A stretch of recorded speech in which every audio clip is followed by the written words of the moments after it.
Então, aqui, bom dia amigos, bom dia alunos, um vídeo em resposta para o João sobre a questão de Che colocar o dedo na cara dos soviéticos e Castro acertar em tudo. Então, as pessoas me pediram esse vídeo, os camaradas, e também tem a questão de me pedirem a pergunta para responder se Che era revisionista. Então, pelos meus estudos até agora, Che sim, era um revisionista armado. Então, dentro da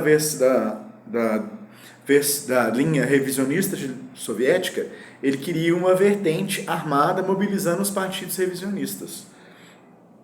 Então, Che, diante daquela crise ali dos anos 60, com Khrushchev rachando o partido e tudo, com o racha da Albânia e da China, da Albânia ele nunca fala, da China ele ainda comenta, mas eu vou explicar como ele mantém uma linha anti-maoísta. Che é anti-maoísta, Fidel então nem se fala. Então, o João, que se diz maoísta, está no coletivo Soberana, tem que apresentar como maoísta, não é que tem que tomar o partido do Gonzalo, mas mesmo se tomar o partido do Sison, tem que apresentar o que a gente sentir falta aí nessa matéria da lei da Guevara. Me pareceu bastante evidente que foi boa a sua participação, João, mas você precisa apresentar as hipóteses, é necessário que vocês dialoguem com as hipóteses dos maoístas. Então, a hipótese dos maoístas sobre Cuba é que ali não existe socialismo, nem existiu. Construiu-se ali um capitalismo de Estado e que eu acho pior. Não existe, por exemplo, o grande debate dentro de Cuba sobre Mao e Khrushchev. Não existe, foi proibido. Não existe o debate da linha albanesa, que realmente se excede, chama o que existe em Cuba de social-fascismo, mas tem que ser debatido. Mas lá dentro, essas duas linhas são proibidas, e eu tive a impressão que o revisionismo cubano, o Instituto, coitado do Lula, não, Instituto Conhecimento Liberta, né? Ali ele também proíbe, a partir de uma propaganda do revisionismo cubano que agora está em derrocada, a discussão dessas linhas maoístas e rojaístas. É importante discutir, apresentar as hipóteses. Por que o medo? Então é o seguinte,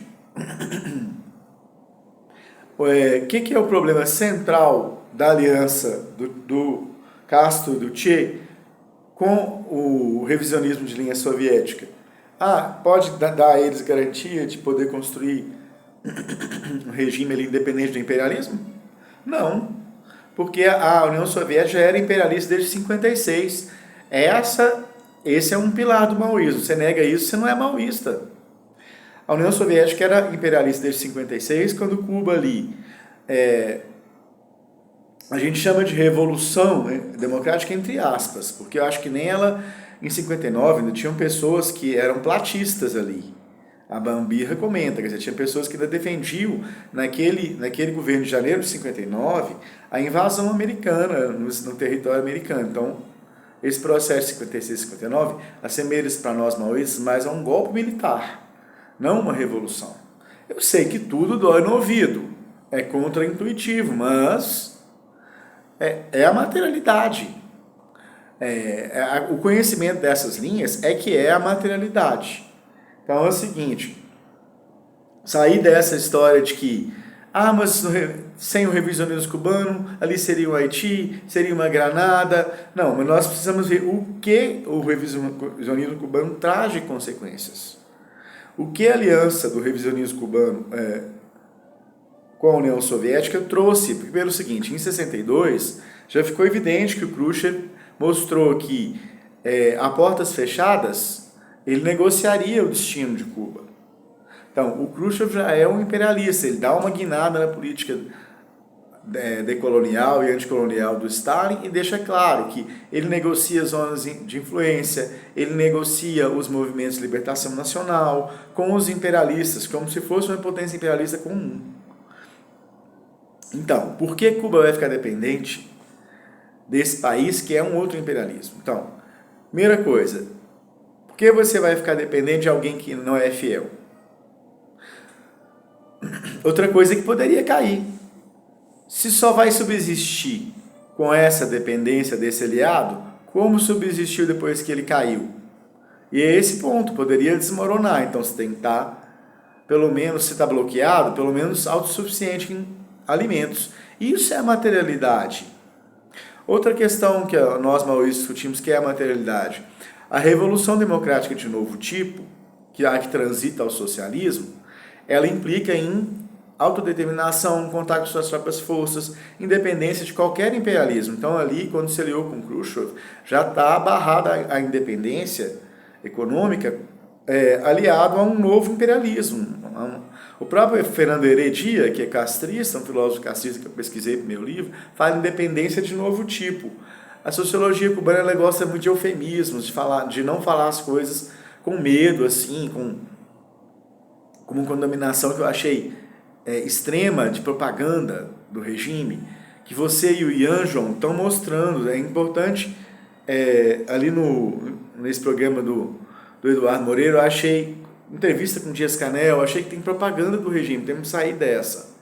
Então, assim, voltando a essas questões que eles deixam, o Che, o Fidel e o Raul não são marxistas, não estão atualizados com o que está discutindo no movimento internacional, com esse racha da Albânia, do grande debate. Não podemos dizer que são marxistas. Eles aderem a um revisionismo soviético e o resultado que ele Cuba vira até hoje, é um caudilismo, é um Vargas ou um Perón pintados de vermelho. Funciona assim, um capitalismo de Estado, né? Então, um socialismo falso, um capitalismo verdadeiro. É isso que é a materialidade, é isso que a gente tem que debater nos movimentos. Entendeu? Então tem uma hora que Castro elogia John Kennedy, quer dizer, tenta aliança com o Partido Democrata, faz uma aliança com o Vaticano, a gente vê isso aqui também no PT. Então, tocar nisso é tocar, inclusive, na realidade brasileira. Então, fechando aqui, o Castro e o Che e o Raul não entendem bem de marxismo, trazem o Regis Debray, que é um aluno do Althusser, e sistematiza ali de uma forma bem ruim, que também não é marxista, a tal da teoria do foco. Eles têm um problema bastante sério ali, que quando eles estão fazendo aquela teoria do foco, o movimento na cidade está hostilizando ele, aí eles simplesmente cortam isso da história. Não foi a Revolução Cubana não começou com os 12 barbudos que chegaram. Tem um historiador que falou lá no programa da Lei da Guevara, em que o João participou, esqueci o nome dele ali, falou na tela ali, ele falou a Revolução começou com os 12 barbudos. Não, Laura Sabino também incorreu nesse erro. A Revolução ali já estava em ebulição nas universidades, nos movimentos nas cidades, nos sindicatos.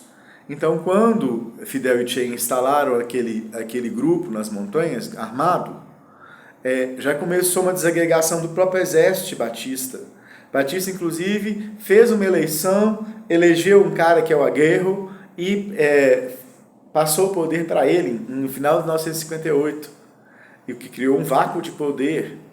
E os castristas guevaristas boicotaram essa eleição, quer dizer, tem momentos que eles boicotam a eleição, né?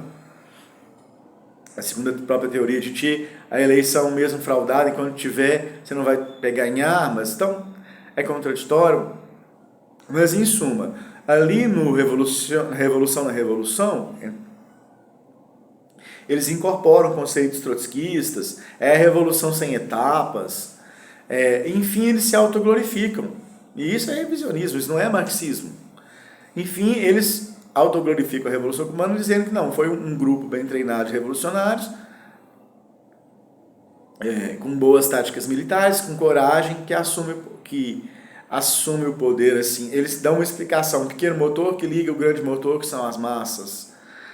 Mas, na hora de praticar isso na Bolívia, foi bastante evidente que não funciona assim.